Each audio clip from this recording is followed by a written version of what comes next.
So the very first game of 5th edition I ever ran was with a group of my closest friends, who all seemed excited to play.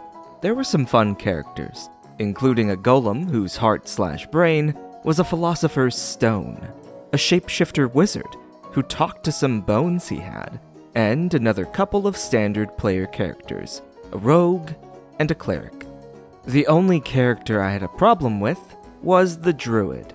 Now, the druid's player had never played a TTRPG before, and was excited to have all the freedom to do whatever they wanted in the world I created.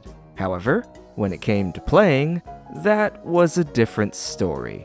Anytime the group tried to do anything important, the player wanted to do something else. The party were in the port town, looking to get a boat to an island. They find the boat and get their tickets. The boat leaves in 3 days. Their requests and things to do in that port town, and the other players followed the plot hooks, but the druid decided to sit at the pier next to the boat and wait the 3 days. The party are out fighting bandits and goblins and whatnot, so I cut back to druid and ask him if he's doing anything. Nope, just sitting and waiting for the boat to Brazil. There's no Brazil on this planet. That's where the boat is going. After that exchange, the other players start on that joke and never let up. The druid quits on session 3 after being AFK the entire 4 hours. When I asked why, he said his character was boring and there was nothing to do. I cancelled that campaign and started a new one with some of the other players. The Brazil joke is still going strong. Now, if anyone mentions Brazil, they get smited. Some say, if you journey to an empty pier, you can still find this player, waiting for his boat to Brazil. In my restless dreams, I see that country. Brazil. You promised you'd take me there again someday, but you never did. Well, I'm alone there now, in our special place, waiting for you. Okay, fuck it. I'm done asking nicely. You're going to Brazil!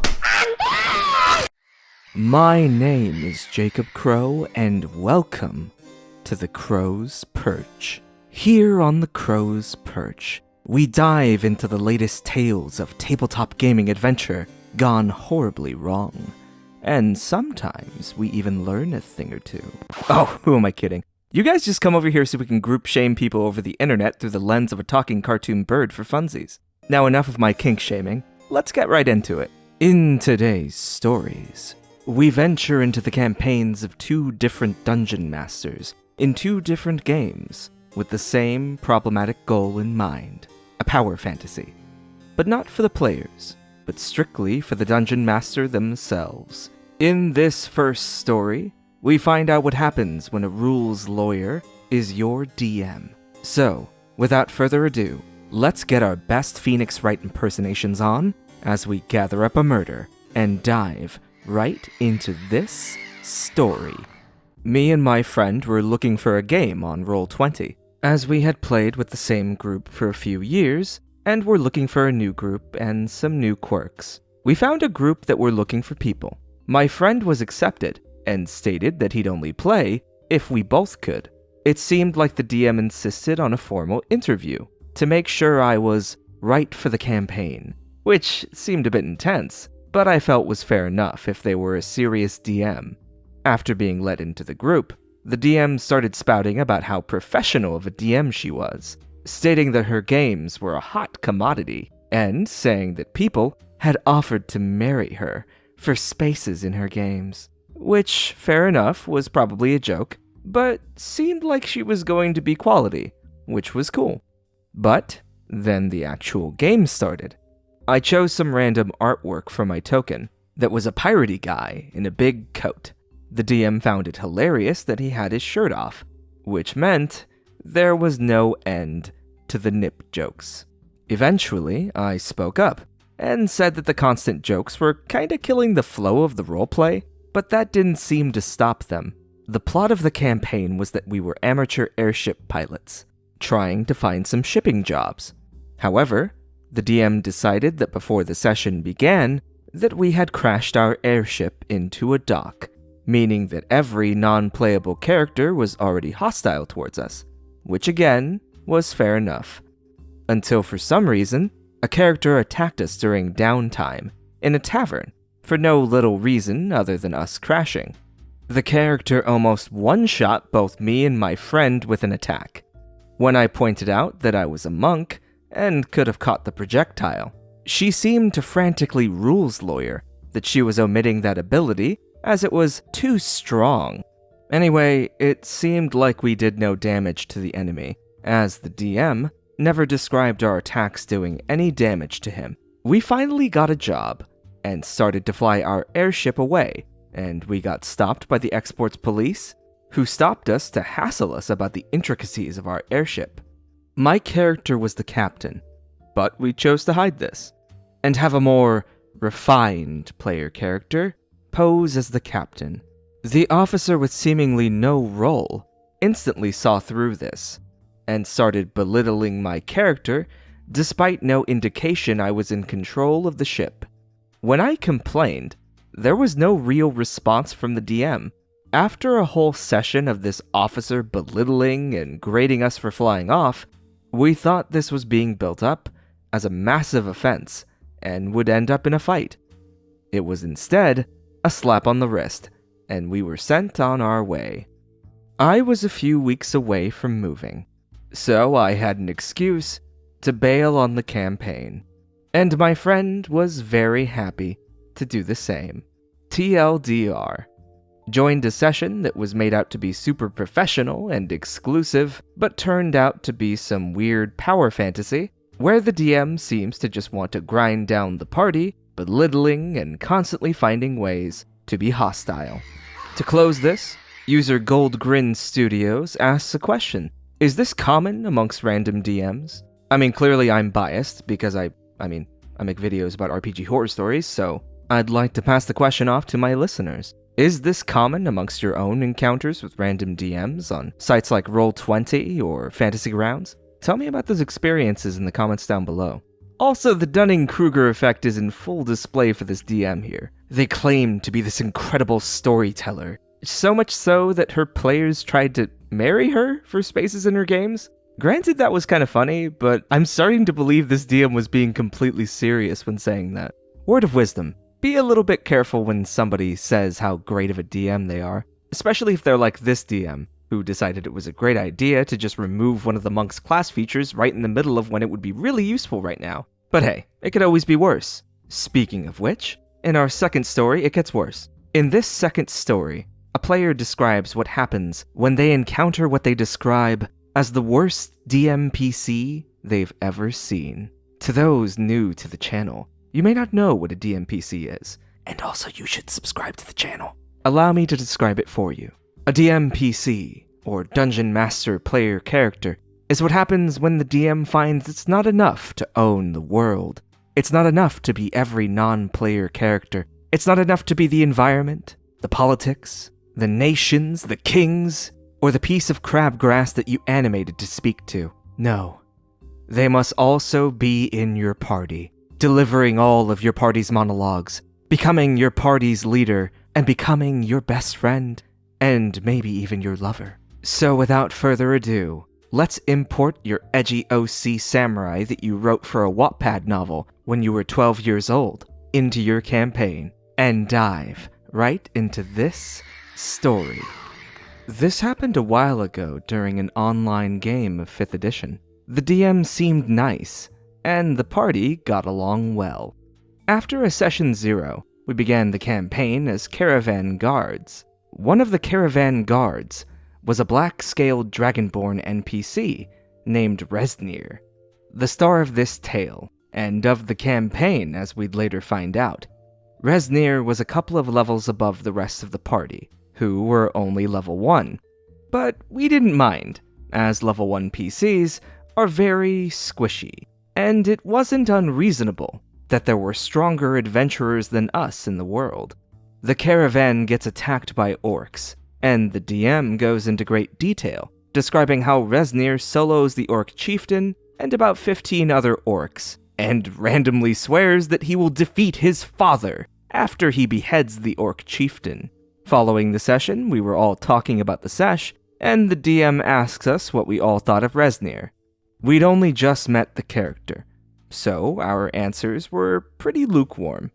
But looking back, the DM had clearly put a lot of weight on the question. As the game progresses, Resnir starts showing up more and more often, and becomes more and more obnoxious, constantly monologuing about some prophecy and his destiny to one day slay his father, another black dragonborn who was being set up as the big bad evil guy. The problem was that when the party didn't really show that much interest in Resnir, or voiced this to the DM, he would only double down harder and make Resnir show up more often, or be connected to quests in the most tedious way possible. The party is helping with rescuing a kidnapped villager from a goblin cave. Resnir shows up and saves the party, with a trail of dead goblins behind him. The party is investigating a trail of heists. Resnir is too, and it somehow is related to his whole crusade against his father.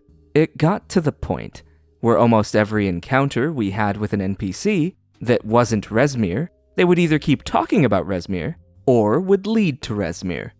At one point, in desperation for something, anything other than Resmir, the party started galloping away from Resmir on horseback during one of his monologues about the honor and duty, etc., and the DM describes Resmir continuing his monologue as he keeps up with the party while on foot while we're on horseback. The party had just about had enough when we all confronted the DM about the fact that we weren't enjoying the fact that everything was revolving around his dragonborn, and if he could ease up a bit, to which the DM responded that, "This story is about Resmir, and I'm not changing that."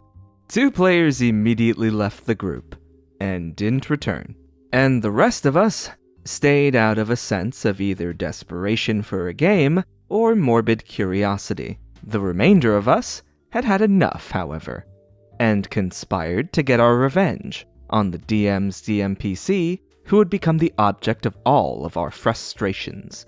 In the final battle against Resmir's father, I guess the DM thought he was throwing us a bone when he had Resmir be grievously wounded and beg for our aid.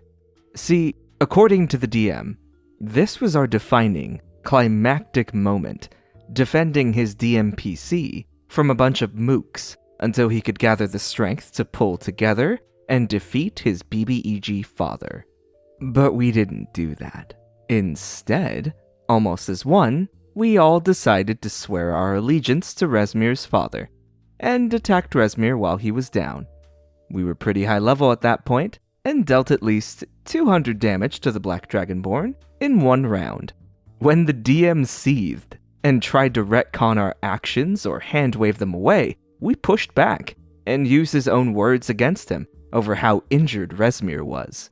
Finally, after a long moment of silence, when the DM realized his precious DMPC is fucked, he utters the words I will never forget. "As you sink your weapons into the body of Resmir, you, feel no resistance. And Resmir the Black, fades. It's a hologram." I left the group. Yeah, I would too. And so did the others from what I hear. TLDR. DM makes OP DMPC, forces him into everything, and makes the entire plot revolve around him. Then has him turn out to be a hologram when the fed-up party try to kill him. 10 out of 10 ending. Just remember, whenever your party is about to kill your prized, overpowered original character, just say he's a hologram at the last second. A classic switcheroo, and also a big reveal that this was a sci-fi campaign the entire time. But in all seriousness, let me give you some crucial DM advice when it comes to NPCs. The moment an NPC is no longer in your notes and finally makes its way to your table, you no longer have control of their fate. You can leave breadcrumbs and a piece of paper in their pocket that tells them of their mystical destiny that lies within the dark crypt of whatever the hell. But absolutely nothing is stopping your players from just mugging him for the +1 iron dagger the rogue noticed in his sheath. An old piece of advice I've always heard is that if a creature has a stat block, there is every possibility your players might try to kill it. Such is the risk for any NPC, and doubly so if you're the kind of guy who likes to use DMPCs, especially if that DMPC starts ordering the party around, guiding the entire plot of the game, and being an insufferable asshat. But anyway, those are today's stories, and those are my thoughts, and I'd like to hear what your thoughts are on today's stories in the comments down below. Thank you for tuning in, and a special thanks to the Crow's Perch patrons, of which there are quite a few new ones. Don't Be Caught Flat-Footed by our Birbs, ArSyx, and Reuven Gritters. But when it comes to the counts of Quills, there is no comparison. Cosmosis, Sawyer Rankin, Kooky Spooks, Rykis, Haley Thompson, Zerofang, and Netscape Navigator. But few could compare to the Barons of Beaks, like WhoAmIAgain, MulQueeny, Vincent, Den of the Drake, McYeetly, and Anja. But none have pledged as much as the Barons of Beaks, Shawn Gill, Stevie, Dark Salty 96, Vanishing Thoughts, and Acroth. Yes, I'm doing shitty League impersonations. I just watched Arcane. Get off my back.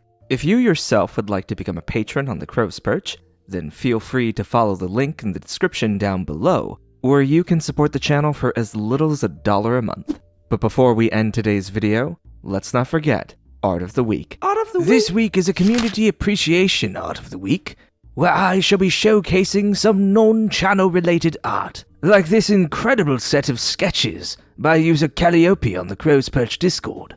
The level of detail is simply astounding for this Nordic warrior. This second piece in Art of the Week is a bit more unorthodox.